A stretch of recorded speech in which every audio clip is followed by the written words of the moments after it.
Meantime, some breaking news. Reuters reporting an in-person hearing will be held Thursday on the motion to unseal the search warrant on Donald Trump's Mar-a-Lago estate. Correspondent Logan Ratick joining us now live from Capitol Hill with more. Logan, good morning.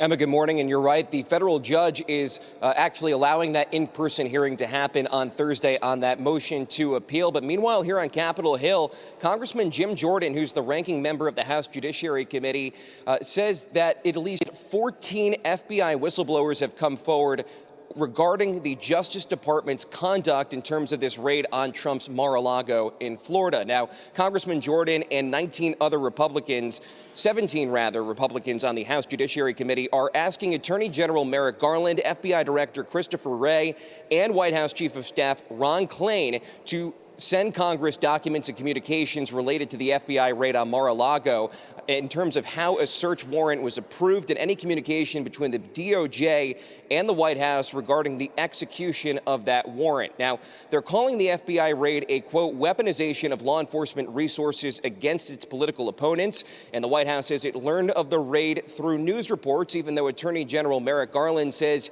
he signed off on the warrant himself. Now, GOP senators, including South Dakota's Mike Rounds, say they want more transparency and to see that affidavit released. Yeah, I think releasing the affidavit would help. At least that would confirm that there was justification for this raid. But I think it's very important long term for the Justice Department, now that they've done this, that they show that this was not just a fishing expedition, that they had due cause to go in and to do this, that they did exhaust all other means.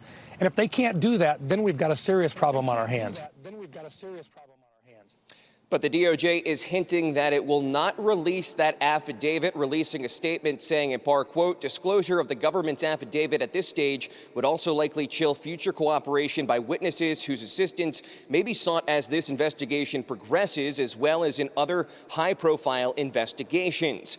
House Republicans are also pursuing communications between the FBI, Justice Department, and the National Archives related to Donald Trump's presidential letters, and they're asking for the administration to comply within the next 2 weeks. Now, after CBS reported that the FBI was not in possession of former President Trump's passports, his communications team released this email from the government, which says, quote, we have learned that the filter agent seized 3 passports belonging to President Trump, 2 expired and 1 being his active diplomatic passport. We are returning them.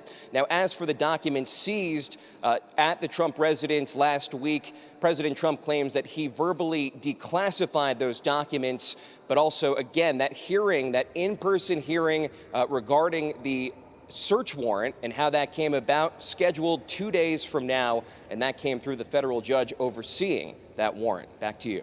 All right, Logan Ratick live at the Capitol. Logan, thank you.